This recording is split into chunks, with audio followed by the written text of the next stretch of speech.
कैसे हैं आप लोग? तो ये रहा आज का अपना 4 अप्रैल की इवनिंग शिफ्ट का एनालिसिस फिजिक्स का, जिसको कि मैं डिस्कस कर रहा हूं यहां पर आपके साथ। इसमें आप देख सकते हो कि आपका जो फंडामेंटली डिस्ट्रीब्यूशन रहा है टॉपिक्स के अंदर, उसमें थोड़ा सा चेंज देखने को मिल रहा है कि इलेक्ट्रोडायनामिक्स जो है इसमें आप देख रहे हो कि 3 आपको क्वेश्चन दिख रहे हैं और मैकेनिक्स से आपको 6 क्वेश्चन दिख रहा है, यानी लिटिल बिट जो है वो मैकेनिक्स की तरफ यहां पे टिल्ट हमको दिख रहा है। इन जनरल मैकेनिक्स जो है वो थोड़ा कम क्वेश्चन पे रहता है और इलेक्ट्रोडायनामिक्स थोड़ा ज्यादा पे रहता है, लेकिन यहां पे थोड़ा हमको आज चेंज दिख रहा है। मॉडर्न फिजिक्स में भी नंबर ऑफ क्वेश्चन 3 से 2 रह गए हैं।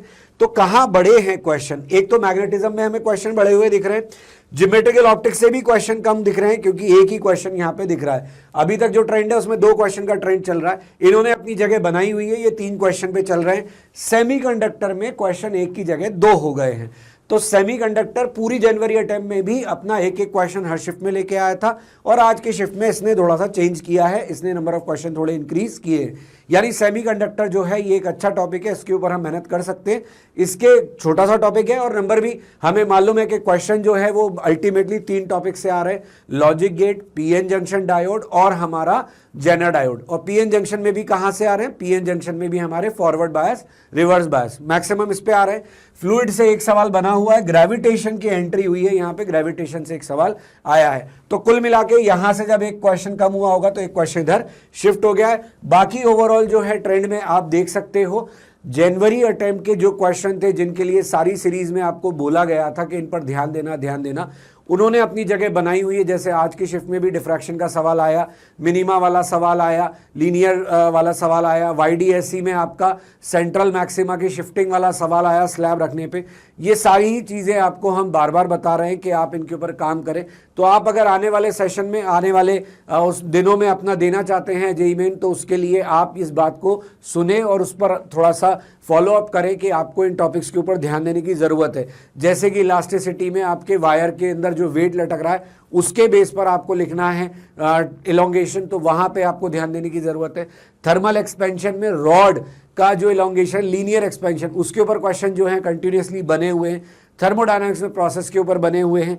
तो कुल मिला के वही क्वेश्चंस हैं, लेकिन इस बार उनमें हमें क्वेश्चन लेंथ के ऊपर दिख रहे हैं और जो ओवरऑल पेपर रहा वो हमारा मॉडरेट साइड ही रहा है। तो ऐसा नहीं हुआ कि बहुत ही आसान क्वेश्चन थे, देखने में लग रहे थे, लेकिन जब हम करने गए तो कैलकुलेशन डेफिनेटली हमारे लिए थोड़ी सी टिपिकल भी हुई। तो ओवरऑल पेपर जो है वो मॉडरेट साइड रहा। अगर 11वीं 12वीं के वेटेज की बात करें तो 11वीं का वेटेज वही 44 के आसपास और 12th का जो है वो 56% के आसपास रहा। तो लगभग यही चल रहा है कि हमारा जो 12th का परसेंटेज है वो मोर देन 50 है और 11th का परसेंटेज स्लाइटली लेस देन 50 है।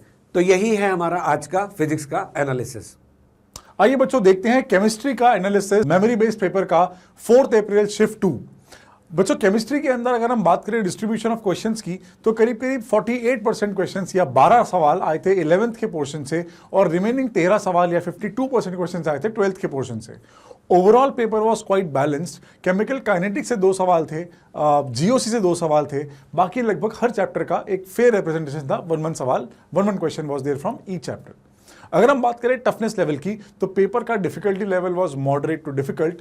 फिजिकल केमिस्ट्री में कैलकुलेशन बेस्ड क्वेश्चंस ने पेपर को टफ बना दिया था और टाइम कंज्यूमिंग भी।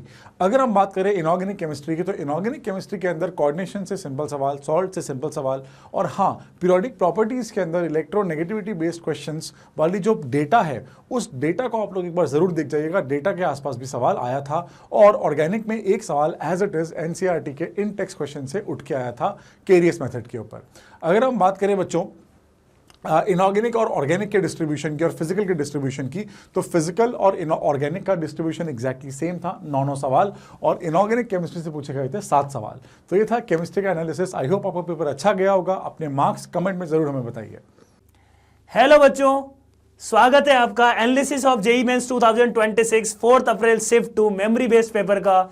इस पेपर को अगर मैं ध्यान से देखूं तो कैलकुलस 32% था, algebra 40%, trigonometry 4%, vector and 3D 12%, coordinate geometry था बच्चों 12%, राइट। अगर मैं बात करूं एल्जेब्रा के 10 क्वेश्चंस थे बच्चों, कैलकुलस के 8 क्वेश्चंस, कोऑर्डिनेट के थे 3 questions and vector and 3D के इक्वली 3 क्वेश्चंस थे। कई बार वेक्टर एंड 3D के 4 क्वेश्चन आ जाते हैं और वहां पे एल्जेब्रा में 9 क्वेश्चन आ जाते हैं, बट इसमें क्या था, वेक्टर एंड 3D के 3 क्वेश्चन थे और अगर मैं बात करूं ट्रिग्नोमेट्री का एक सवाल था बच्चों। और क्लास 11th और क्लास 12th का अगर अपन कंपैरिजन करें तो 11th का 36% एज यूजुअल, क्लास 12th का बच्चों है 64% आया, और क्लास 11th के 10 क्वेश्चंस थे और क्लास 12th के बच्चों थे 15 क्वेश्चंस। तो ये अपना पार्ट था। और अगर मैं ओवरऑल पेपर की बात करूं बच्चों, मॉर्निंग शिफ्ट के कंपेयर में इवनिंग शिफ्ट वाला जो पेपर है वो रिलेटिवली सिंपलर साइड में था।